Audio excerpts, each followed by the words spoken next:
ሰላም ጓደኞቼ እንዴት ናችሁ? የጽጌሬዳ ቤተሰቦች ደህና ናችሁ? እኔ በጣም ደህና ነኝ፣ እግዚአብሔር ይመስገን። በጣም ያሳሰበኝ ጉዳይ በጣም ልጆቹ ሲጨናነቁ ሲያስቡ አረብ ሀገር ሆነው በጣም ማየው ነገር እና ከሰውነት ጎዳና የሚሆኑት ነገር ስላሳሰበኝ እስቲ በቻናል ላይ ልጫንላችሁ ብዬ ነው። አረብ ሀገር ሁናችሁ ወይም ለፍቃድ ሄዳችሁ መሬት ወይም ቤት የምትገዙ ልጆች ማለት ነው። ለፍቃድ ከሄዳችሁ አጠናቃችሁ ያለውን ነገር ለምትገዙት ሰው ገዝታችሁ ውክልና ሰጣችሁ ለምትመጡት ሰው ይሆነኛል፣ ይጠቅመኛል፣ ለኔ ነው ዙራው ብላችሁ አስባችሁ አስተውላችሁ ሰጣችሁ መምጣት በቃ። ካልሆነ ደግሞ እዚህ ሆናችሁ ደግሞ ብር ልካችሁ ቤት መሬት ምናምን ከገዙላችሁ በኋላ ደግሞ ይበላብኝ ይሆን መሬቴን ይክደኝ ይሆን ቤቴን ይክደኝ ይሆን መኪናዬን ይክደኝ ይሆን እያላችሁ ከሰውነት ጎዳና የምትሆኑ ልጆች አላችሁ። አንድ ነገር ልንገራችሁ፣ ጥንቃቄ አድርጉ። ምክንያቱም አረብ ሀገር ስንኖርኛ ከስንት ቤት ነው እንጂ 2-3 ሁነን የምንሰራ 4 ሁነን አንዳንድ ቤት አንድ ሰው ሁነን እንሰራለን። የዛን ሰዓት የምናማክረው የምናዋየው ሰው የለንም። ገባችሁ? እራሳችን በራሳችን የምናስብ። ስለዚህ ጭንቀት ነው የሚፈጥረባችሁ። በጣም ነው የምታስቡ። በጣም ይበላብኝ ይሆን ይክዱኝ ይሆን እንዲህ አድርገው ይሆን። እማታምኗቸው ከሆነ አለመግዛት መጀመሪያው ነው በቃ።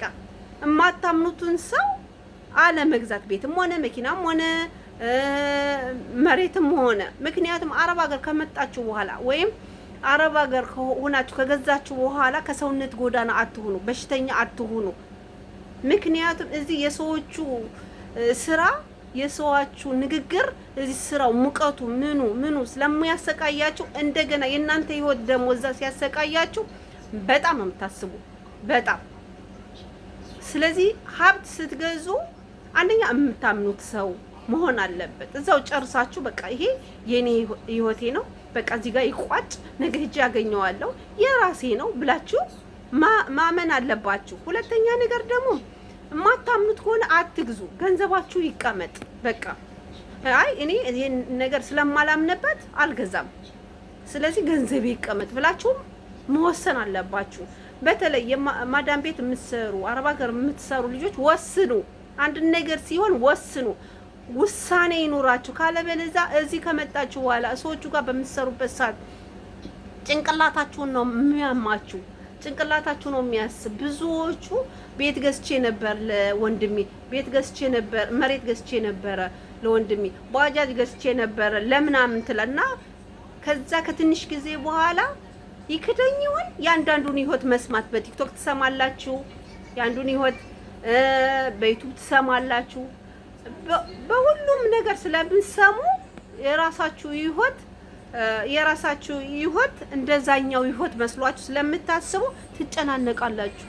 እኔም እንዲህ ያደርጉኝ ይሆን እኔም እንደዚህ ያደርጉኝ ይሆን ትላላችሁ። ማንም ሰው ደግሞ ህይወቱ የተለያየ ነው።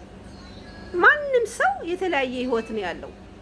ገባችሁ ውዶችዬ? ስለዚህ እናንተ በራሳችሁ የምትተማመኑ ቆራጥ፣ ለዓላማ የተነሳችሁ ሁኑ። ህይወትና ቤተሰብ ደግሞ የተለያየ ነው። ቤተሰብ አሁን እኛ 5 ነን ነው የምንሰራ አይደለ? የተለያየ ህይወት ነው ያለን፣ የተለያየ ቤተሰብ ነው ያለን፣ የተለያየ አመለካከት ነው ያለን፣ የተለያየ ሁሉ ነገር ነው ያለን። የኔ ህይወት ሌላ ነው፣ አብራኝ የምትሰራ ሌላ ነው፣ አብራኝ የምትተኛዋ ሌላ ህይወት ነው ያለን።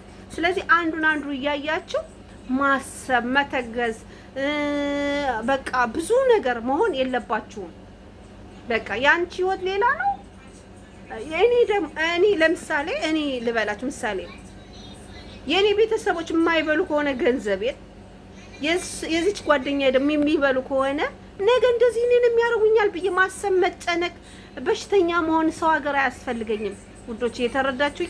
ስለዚህ በራሳችሁ የምትተማመኑ በራሳችሁ ቆራጥ አላማ ያላችሁ ሰው ሁኑ።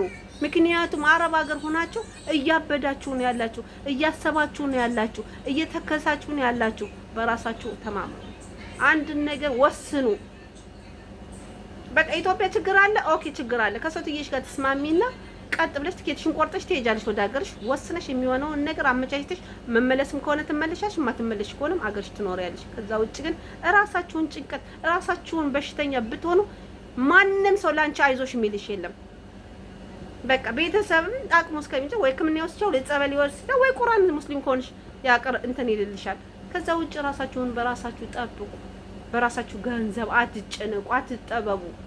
እንዴ ባይገዛስ መሬቱስ ቤቱስ ሁሉ ነገር ባይገዛስ እንዴ ጭንቀት ምጥ ከሆነ እንዴ ሰላም ማይሰጣችሁ ከሆነ እንዴ ሰላም ለማግኘት እኮ ነው አንድ ነገር የሚሆነው። ስለዚህ ውዶችዬ እኔ ዛሬ መልእክቴ ቤት መሬት ቦታ የምትገዙ አረብ ሀገር ሆናችሁ ራሳችሁን አምናችሁ ወዳችሁ ነው መግዛት ቤተሰቦቻችሁን። እኔ ለምን ይሄን ነገር እንዳመጣውላችሁ ታውቃላችሁ?